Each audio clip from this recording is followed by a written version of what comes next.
Bonjour à tous et bienvenue pour un nouveau numéro dont on en reparle, le format dédié aux actualités spatiales. Et pour cet épisode, je ne vais pas vous mentir, on va revenir sur plusieurs actualités intéressantes.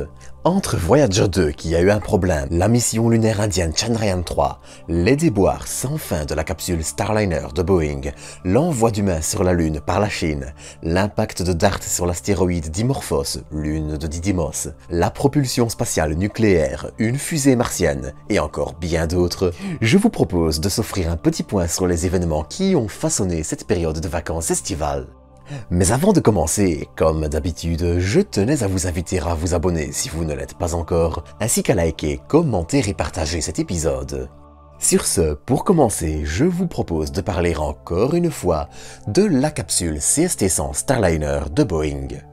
Pour un rapide retour en arrière, on avait appris en début d'été que la capsule souffrait d'un problème d'adhésif liés aux fils électriques, adhésif qui s'avère inflammable, et d'un problème avec ses câbles de parachute s'avérant trop faibles, ce qui serait tout simplement fatal à un équipage si l'un d'eux venait à se rompre, les deux autres n'étant alors plus capables de supporter le poids de la capsule.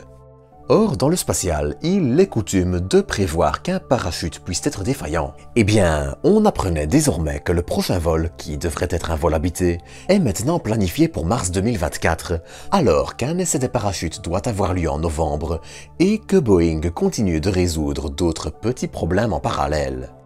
Quoi qu'il en soit, les retards continuent de s'accumuler pour la capsule, dont le vol habité était attendu depuis 2017, et est continuellement reporté depuis 2020. Sur ce, avant de passer à la suite, j'avais envie de revenir avec vous sur une petite actualité qui est à la fois intéressante et un peu contemplative. Je m'explique. Le 18 juillet, Rocket Lab lançait son petit lanceur Electron pour la mission baptisée Baby Come Back. Eh bien, cette mission était l'occasion pour Rocket Lab de tester de nouvelles améliorations pour son petit lanceur. Vous le savez probablement déjà, mais Electron se pose en effet en mer après une descente sous parachute avant d'être récupéré. Eh bien, Rocket Lab a cette fois testé de nouveaux joints d'étanchéité face à l'eau de mer, ainsi qu'un parachute plus léger. Et en parlant de parachute, l'entreprise allait publier une vidéo de presque 14 minutes, dont le lien sera en description, montrant la réentrée dans l'atmosphère du véhicule qui, détail amusant, se fait de façon non contrôlée, ce qui permet d'économiser sur beaucoup de systèmes, mais provoque, sans causer de dommages, un lanceur ballotté dans tous les sens. Mais je vous laisse avec les images.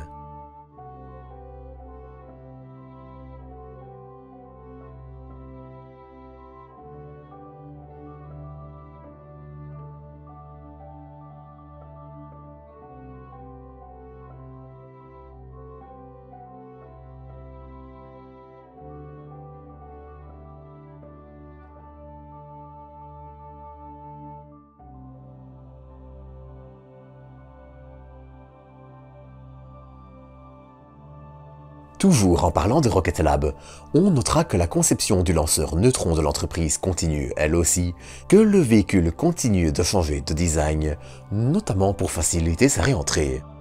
Sur ce, pour passer à la suite, on notera que la mission lunaire indienne Chandrayaan-3 continue son bonhomme de chemin vers notre satellite. Depuis le 5 août, elle est en effet désormais en orbite autour de la Lune, et s'attelle à progressivement rabaisser sa dite orbite jusqu'à une tentative d'atterrissage prévue pour le 23 août. Pour continuer dans le thème lunaire, on notera que les plans chinois pour l'exploration de notre satellite se précisent eux aussi. Attendue pour les environs de 2030, la première mission lunaire chinoise habitée se basera sur un lancement séparé avec la capsule et l'équipage d'une part, et de l'autre l'atterrisseur lunaire. Le premier atterrisseur lunaire habité chinois semble ainsi se préciser de plus en plus, que ce soit avec l'ajout de petits moteurs pour la redondance ou l'architecture de la mission dans son ensemble.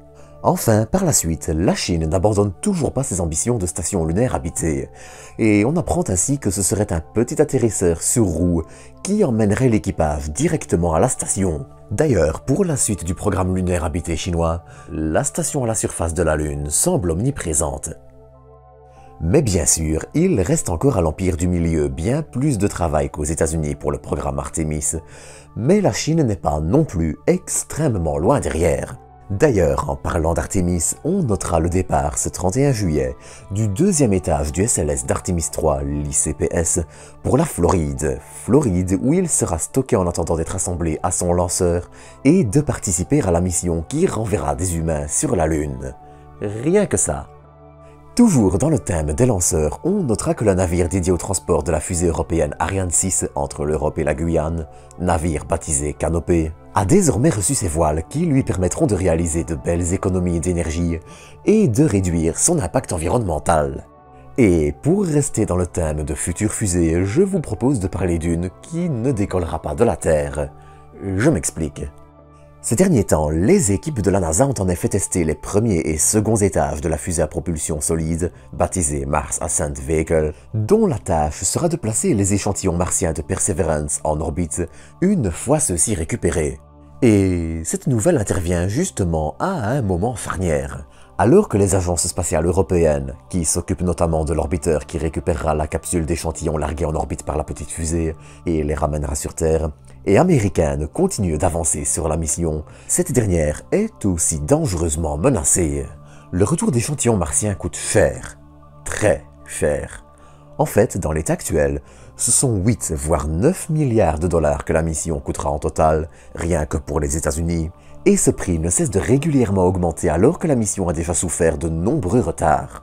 Ainsi, un comité du Sénat américain a demandé à la NASA de réduire ses coûts, sans quoi la mission pourrait se retrouver dans le pire et encore très éloigné des scénarios, annulée. Néanmoins, si cette annulation venait à avoir lieu, les fonds économisés seraient réinvestis dans d'autres missions comme Dragonfly, qui doit explorer Titan à partir de 2034 et décoller en 2027, Artemis ou encore un projet de mission vers Uranus qui est aussi très largement réclamé par la communauté scientifique. Bien sûr, une telle annulation n'empêchera pas l'Europe de continuer d'avancer seule, en ne laissant qu'une petite part à la NASA, mais il est encore bien trop tôt pour spéculer sur quoi que ce soit. Mais bref, pour parler de Mars sur une note plus joyeuse, on notera la publication de ces images par les Émirats Arabes Unis et obtenues via la mission Hope, et qui montrent l'évolution de la calotte polaire martienne entre son hiver et son été, calotte qui perd ainsi presque 2 mètres d'épaisseur de glace d'eau et carbonique avant de les regagner à chaque saison. Toujours dans les belles images du système solaire, ce 30 juillet, la mission américaine Juno, en orbite autour de Jupiter, approchait la lune volcanique Io à 22 000 km, l'occasion d'obtenir de nouvelles images de cette dernière. Le crédit du traitement de ces images revient d'ailleurs à Jason Perry, dont le Twitter sera en description. Le 30 décembre 2023 et le 3 février 2024, elle réalisera ses 2 survols les plus proches d'Io, à une distance de seulement 1500 km avant une fin de mission prévue pour 2025. Toujours dans l'exploration spatiale, j'aimerais revenir aussi rapidement sur Voyager 2. Pour le résumer rapidement, la NASA avait perdu les communications à cause d'une mauvaise commande qui avait causé une erreur d'alignement de l'antenne, alignement que la sonde est programmée pour vérifier en octobre, date à laquelle le problème aurait donc été réglé tout seul. J'en avais déjà parlé dans un épisode court dédié que je vous invite à aller voir, mais il avait été choisi de tenter d'envoyer le signal le plus fort possible vers la sonde, en espérant que son antenne puisse le capter suffisamment pour l'interpréter et se réaligner correctement. Eh bien, c'est désormais chose faite et Voyager 2 communique donc à nouveau parfaitement avec nous. Enfin, avant de parler de propulsion nucléaire, j'aimerais aussi rapidement revenir sur la mission DART qui s'était écrasée volontairement sur l'astéroïde Dimorphos, lune de l'astéroïde Didymos. En utilisant des images Hubble, ce sont en effet pas moins de 37 objets de 1 à 7 mètres qui ont été trouvés dans ses environs peu après son impact, éjectés par la force de ce dernier, qui nous en apprend beaucoup sur la redirection de l'astéroïde. Enfin, pour terminer, j'aimerais rapidement revenir sur le sujet de la propulsion spatiale nucléaire thermique. Alors, je ne vais pas m'étendre énormément sur le sujet. Un épisode est déjà sorti et je vous invite vivement à aller le voir dans quelques secondes, le temps pour moi de terminer cette actualité. Le lien sera dans l'écran de fin, en fiche et en description. En résumé, cette méthode de propulsion permet de réduire drastiquement le temps de voyage dans le système solaire, tout en augmentant les possibles masses des charges utiles. Si elle est complexe à mettre au point techniquement, elle n'est pas non plus impossible d'accès, et bien qu'elle ne nous permette pas du tout le voyage interstellaire, elle pourrait bien radicalement changer notre façon de voyager dans le système solaire à moyen terme. Eh bien, on apprenait que la NASA et la DARPA, le département de la défense américaine centré sur la recherche avancée, agence qui travaille de pair sur ce type de moteur, avaient sélectionné Lockheed Martin comme maître d'œuvre pour la construction d'un prototype dont le premier vol dans l'espace est attendu pour 2027.